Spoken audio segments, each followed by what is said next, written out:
안녕하세요. 모티북입니다. 오늘 준비한 책은 사랑하는 이를 잃고 힘겨워하는 사람들을 조용히 위로하고 격려하는 사려 깊은 이야기, 문희 출판사에서 펴낸 상실 그리고 치유입니다.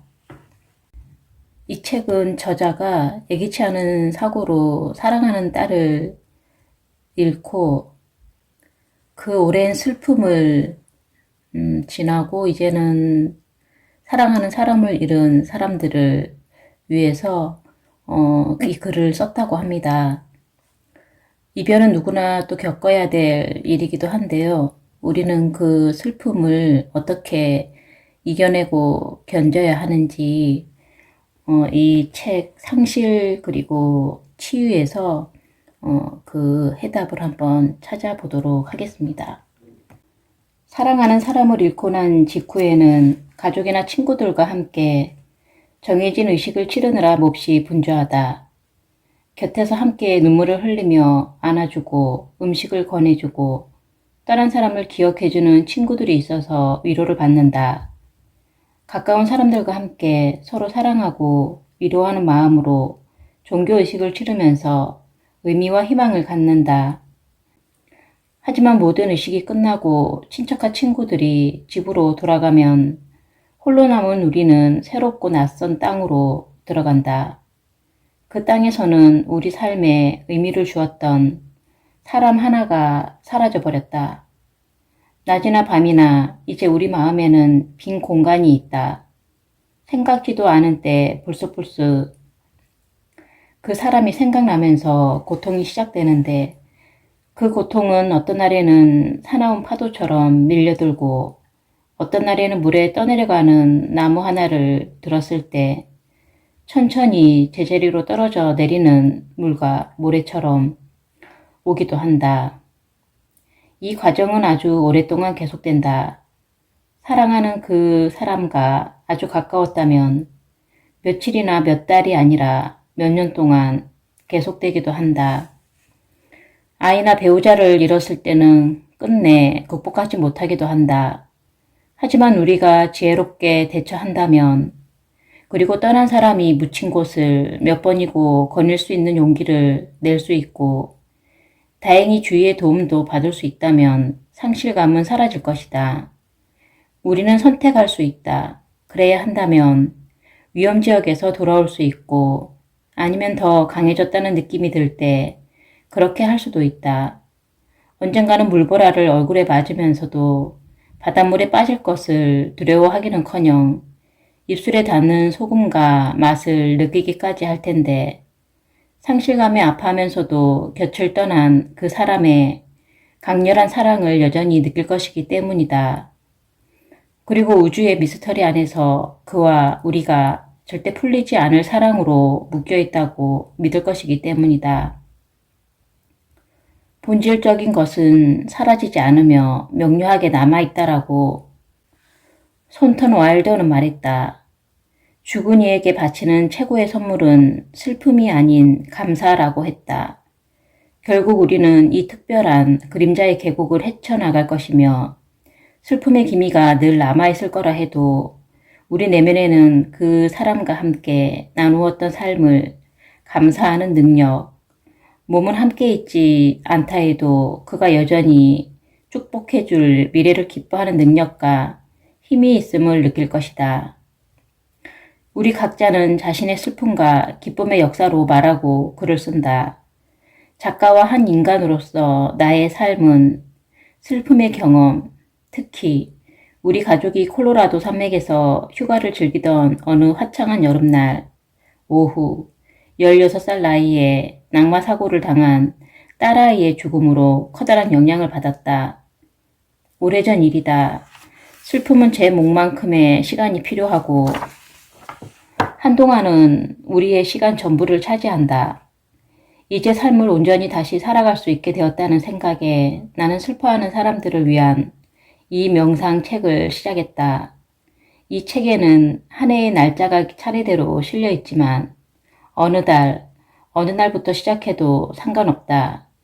여기에 실린 글 모두 짤막한데 특히 슬픔을 처음 겪을 때는 주의를 지속하는 시간이 짧기 때문에 장황한 논의보다는 함축적인 생각이 더 도움이 되기 때문이다. 이 지혜로운 얘기들을 보고 또 보는 것은 내게 풍요로운 모험이었다. 슬픔에 빠진 사람들이 삶의 회복과 교정으로 가는 머나먼 길을 단호하고 용감하게 그리고 그 길에 밝은 빛이 비출 거라 믿으면서 갈 수 있기를 바란다. 다들 알다시피 극장에는 희극적인 얼굴과 비극적인 얼굴, 이렇게 두 개의 그림이 있다. 희극과 비극 모두 우리 삶의 한 부분이다. 코믹 릴리프라는 말이 있다. 비극적인 상황에 뜻밖의 희극적 장면을 삽입하는 걸 말한다. 우리가 엄청난 슬픔과 고통 속에서 허우적댈 때 이 유머는 어떤 식으로 다가올까? 처음에는 두 번 다시 그 무엇에도 즐거워할 수 없을 것만 같다. 하지만 시간이 지나면서 슬픔을 모르고 사는 사람들에 비해 우리가 유머를 외면하기는커녕 더 감사히 받아들이고 있음을 깨닫고는 놀랄지도 모른다. 슬픔의 한가운데서 터져 나오는 웃음. 이것이 당황스러운가? 꼴 사납다는 생각이 드는가?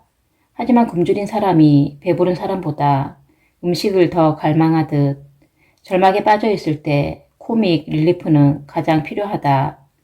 웃음은 슬픔에 잠수되지 않기 위한 안전 밸브. 비록 슬퍼한다 해도 그 때문에 쓰러지지는 않도록 하는 안전 장치다. 극심한 상실을 겪고 나면 이런 우울한 마음이 삶 전체를 지배한다. 내가 꼼짝도 못하고 서 있는 것만 같다. 삶은 내가 원했던 방향으로 흘러가지 않는데 세상의 다른 것들은 여전히 예전대로 움직이는 것도 못마땅하다. 내 고통에 아랑곳하지 않고 낮과 밤이 여전히 서로의 뒤를 잇는 것에 분노하기도 한다. 내 세상이 이처럼 혼란 속에 있는데 어떻게 그 모든 것이 평소처럼 제 할 일을 할 수 있는 걸까? 처음 슬픔과 위기를 한바탕 겪고 나서 세상과 계절과 낮과 밤에 거리를 두게 되는 것은 아마도 어쩔 수 없는 일인 듯하다. 여전히 움직이고 살아있는 것들을 느낀다는 게 너무 고통스러워서 말하자면 삶 전반에 무감각해진다. 그러다가 신경 말단이 조금씩 따끔거리기 시작한다. 그러지 않으려고 해도 주변의 삶을 의식하게 된다. 사랑하는 사람이 다른 곳으로 갔다고 해도 여전히 세상은 아름다우며 바로 그 세상에서 기쁨과 자양분을 얻을 수 있다는 사실을 깨닫는다. 딸아이의 추도식이 끝나고 난 그 주 내내 친구 하나가 매일 아침 전화를 했다. 친구는 10대 아들을 데리고 차로 30분 거리의 시골에 있는 농구 캠프에 간다면서 나더러 같이 가겠느냐고 물었다. 얼른 대답이 나오지 않았다. 그 친구와는 안지 그렇게 오래된 사이가 아니었다. 친구는 내가 말을 할 수 있도록 용기를 주고 싶어 했다. 내가 정말로 말을 하고 싶어 했던가? 괜히 아무 말이나 털어놓아서 창피만 당하는 건 아닐까? 친구가 나를 초대한 것이 모험이었듯 내가 그 초대에 응한 것도 모험이었다. 그렇지만 갔다. 첫날만 간 게 아니라 그 주 내내 매일 갔다. 친구 아들과 함께 캠프까지 가는 동안 우리 모두 별 말을 하지 않았다. 하지만 돌아올 때는 자주 공원에 들러 뭔가를 마시기도 하고 잠시 동안 나무 아래 앉아 있기도 했다. 나는 말을 했고 또 말을 했고 울다가 또 말을 했다. 무엇에 대해 말했을까? 상실감에 대해, 그날 있었던 자주그레한 일들에 대해, 다른 가족에 대해, 내 딸과 아직 끝나지 않은 일에 대해 말했다. 당연히 그 시간은 고통을 쏟아내고 감정이 격해지는 시간이었다. 하지만 매일 친구가 나를 우리 집에 내려줄 때마다 나는 기분이 나아졌고 앞으로 나아질 수 있었다. 끓고 있는 그릇의 뚜껑을 열 때 김이 빠져나가듯 내게 쌓여있던 압력이 빠져나갔다. 그만큼 기본적이고 간단하고 명확했다. 우리는 알고 싶어 한다. 그렇지 않은가? 혹은 알고 싶어 한다고 생각한다. 사랑하는 사람을 잊는 등의 경험을 하고 나면 죽음 넘어 삶의 본질은 무엇인가라는 질문이 우리 삶을 채운다. 신의 본질은 무엇인가? 내가 죽으면 신, 그리고 내가 사랑했던 사람, 어떻게 경험할 것인가? 당연히 이런 것들은 대답할 수 없는 질문이다. 하지만 알고 싶다는 갈망, 사랑했던 사람과 관계를 지속하고 싶은 열망이 있으니 뭔가를 해야 한다. 알지 못한다는 충격을 신앙으로 완화할 수 있는 사람, 자신보다 우월한 지혜와 눈에 보이지 않는 끈인 은총을 얻을 수 있는 사람은 축복받은 사람이다. 종교가 무엇이든 모든 사람은 자신의 믿음을 미지의 세계로 확장할 수 있다. 어쩌면 모험처럼 보일지도 모르지만 그래도 엄청나게 큰 도움이 된다. 사랑하는 사람이 죽었다는 걸 우리는 아주 잘 안다. 그런데 그 죽음과 함께 우리의 일부도 죽었다는 걸 인정하는가? 그 사람이 세상에 살아있을 때 관계를 맺고 살던 우리의 일부는 죽었다. 이 땅에서 그 사람과 함께하는 미래를 기대하던 우리의 일부는 죽었다. 함께 만든 추억을 이야기하며 즐거워했던 우리의 일부는 죽었다. 사랑하는 이의 죽음은 커다란 상실이지만 죽음이라는 거대한 사건이 우리에게도 일어날 수 있음을 인정한다면 그 결과를 받아들이기가 조금은 나아질 것이다. 놓아버리지 못하면 우리 삶은 해결되지 못한 죽음의 흔적에 짓눌리며 우리 몸은 완전히 망가질 것이다. 하지만 놓아버린다면 그 죽음이 일어난 공간에 새로운 삶이 싹을 틔운다.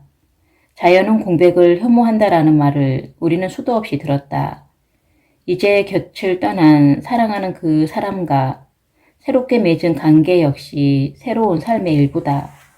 그러려면 먼저 놓아버려야 한다. 하지만 행동은 말처럼 쉽지 않으며 특히 상실 때문에 삶 전체가 흔들리고 있다면 더욱 그렇다. 그 사람 없이 내가 남은 인생을 어떻게 살아갈까? 미래를 생각하면서 이런저런 걱정을 어떻게 하지 않을 수 있을까? 걱정해봐야 아무 소용 없으니 당장 그만두라고 충고하는 데는 아무 문제가 없다. 그것은 기본적인 신앙의 문제다. 그것은 상식이다. 하지만 모두 알고 있듯 상식은 그렇게 상식적이지 않다. 그리고 신앙은 그것을 지탱할 기준 틀이 필요하다. 어떤 사람들은 매일 24시간의 양쪽에 벽이 쳐진 것처럼 하루하루를 살라고 했는데 나쁜 생각은 아니다. 사랑하는 사람을 보내고 난 뒤 익숙한 세상으로 다시 들어가는 일은 참으로 어렵다. 낯선 장소에 있을 때는 느끼지 못했던 공간이 아주 크게 다가온다. 대학에 다니다 집에 돌아온 아들아이는 집에 돌아오니 학교에 있을 때보다 동생을 잃었다는 실감이 더 강하게 들면서 힘이 빠진다고 했다. 이 집은 아들아이가 제 동생을 처음 만난 곳이고 매일 그리고 해마다 함께했던 곳이었다. 하지만 집안 풍경 어디에도 동생은 없었다. 그렇다 해도 이 마음속 악령을 이겨내고 익숙한 일상으로 다시 들어가야 한다. 그러지 못한다면 상실이라는 사건을 삶의 한 부분으로 절대 받아들일 수 없다. 절망의 끝까지 들어가 최악을 마주했다는 성취감 역시 있다. 이곳은 우리가 함께 삶을 일구었던 곳이다. 바로 이곳에서 진실과 타협해야 한다. 그리고 나면 삶을 다시 세울 수 있다. 슬픔의 날씨도 그렇다. 어느 순간 기분이 좋아지고 생산적인 활동 아니면 비생산적인 활동을 시작하지만 그러다 어떤 것 때문에 다시 처음과 같은 슬픔을 느낀다. 그것은 노래 한 소절, 책의 한 구절, 영화의 한 장면일 수도 있다. 어떤 때는 세상의 순진한 아름다움에 눈물이 맺히기도 한다. 우리가 느끼는 아픔의 크기는 그 순간을 함께 나눌 수 없는 사람이 그리운 그만큼이다. 이처럼 갑작스레 강렬한 슬픔을 느끼는 일은 점점 뜸해진다. 그리고 그 슬픔을 점점 더 빨리 극복할 수 있게 된다. 하지만 슬픔에서 완전히 벗어나지는 못할 것이며 그러길 바라지도 않는다. 그 슬픔으로 우리는 사랑했던 그 사람과 계속 연결된다. 그러다 언제쯤 되면 문득 행복을 느낄까? 내 경우에는 첫 번째 손자가 태어날 거라는 걸 알았을 때였던 것 같다. 사랑하는 이를 떠나보낸 사람들 대부분은 그 사람과 끝내지 못한 일, 해결하지 못한 상처, 대답을 얻지 못한 질문, 하고 싶었지만 하지 못했던 이야기들 간직하고 있다. 그리고 그들 대부분이 이것을 곱씹어 생각하면서 만일 뭐 했더라면 좋았을 텐데 라는 후회로 자신을 고문한다. 두 가지 방법이 이런 곱씹기에서 벗어나는 데 도움이 된다. 하나는 그런 식의 자기 고문이 무익함을 깨닫고 더는 그것을 떠받들지 않기로 하는 것이다. 두 번째는 죽음 너머에 어떤 삶이 존재하든 분명 그 삶은 우리가 인간 차원에서 경험하는 것보다 더 인정 있고 이해심 있고 너그러울 거라고 믿는 것이다. 그리고 우리가 사랑하는 사람은 우리의 딜레마를 알고 있으며 해답을 얻지 못한 모든 질문은 더 차원 높은 진실의 빛 속으로 흡수될 거라고 믿는 것이다. 무너져버리고 말 것 같은 때가 있다. 지쳤을 때, 미래가 온통 암울해 보이고 곳곳에 슬픔이 묻혀 있다가 언제든 나타날 것 같을 때, 우리는 너무 힘겹다고 느낀다. 더는 견디지 못할 것 같다. 하지만 그런 시간은 지나가고 우리는 아직 쓰러지지 않았다. 슬펐고 절망도 했으며 여전히 미래는 암울해 보인다. 그래도 우리는 무너지지 않았다. 그리고 얼마 뒤에 강한 확신이 마음속에 자리 잡는다. 봐, 지금까지 잘 헤쳐왔잖아. 잘 견뎌왔잖아. 지금까지 그렇게 했다며 내일, 다음 주, 다음 달, 그리고 반드시 올, 또다시 헤쳐나갈 수 없을 것만 같을 때라고 못 해낼 이유가 있을까? 보라, 우리는 해냈다. 그리고 앞으로도 해낼 수 있다. 처음 극심한 슬픔을 겪을 때는 자신의 고통밖에는 생각하지 못한다. 하지만 오랜 세월 슬픔을 억누르다 보면 마음이 울적해진다. 울적함은 처음 슬픔을 겪는 것보다 더 나쁘다고 할 수 있는데 시작점을 잘 알 수 없기 때문이다. 언제부터 이런 기분을 느꼈는지 좀처럼 기억이 나지 않는다. 그뿐만 아니라 끝이 어딘지도 알 수가 없다. 만일 심각한 우울증에 시달리고 있다면 도움을 구해야 한다. 하지만 울적함은 어떨까? 글쎄, 아마도 스스로의 힘으로 빠져나올 수 있을 것이다. 노력해볼 만하다. 아주 좋은 방법 하나는 다른 사람을 위해 뭔가를 하는 것이다. 외로운 사람에게 전화하기, 바깥 출입을 할 수 없는 사람에게 꽃이나 집에서 만든 빵을 선물하기, 앞을 못 보는 사람들을 위한 도서관 프로그램에 책 읽어주기 같은 활동을 하다 보면 잠시나마 울적한 기분에서 빠져나올 수 있다. 그리고 다른 사람들과 교류하다 보면 떨어진 기운을 되살릴 수 있다. 상실을 되돌릴 수 있다면, 사랑하는 사람을 다시 살릴 수 있다면 우리 모두 이런 갈망을 품고 있다. 기록에 남은 이야기만큼이나 이런 공상, 근거 없는 믿음은 오래되었다. 내가 말만 제대로 한다면, 죽은 이의 수호신들을 무사히 지나칠 수만 있다면, 아마도 이런 갈망, 이런 공상은 내 삶이 끝날 때까지 이 이별은 영원하다는 생각에 익숙해지려고 몇 번이나 시행착오를 거친 끝에 얻은 해결책일 것이다. 사랑했던 사람의 영혼과 그에 대한 기억으로 우리 삶이 여전히 축복받고 풍성해질 방법이 없는 건 아니지만 그의 물리적인 실체가 곁에 있는 것은 이제 끝났다. 하지만 이런 공상은 죽음 넘어 세상에서 우리가 다시 만날 거라는 희망, 사랑하는 사람이 그곳에서 우리를 기다리고 있을 거라는 희망을 생생하게 간직하는 데 도움이 된다.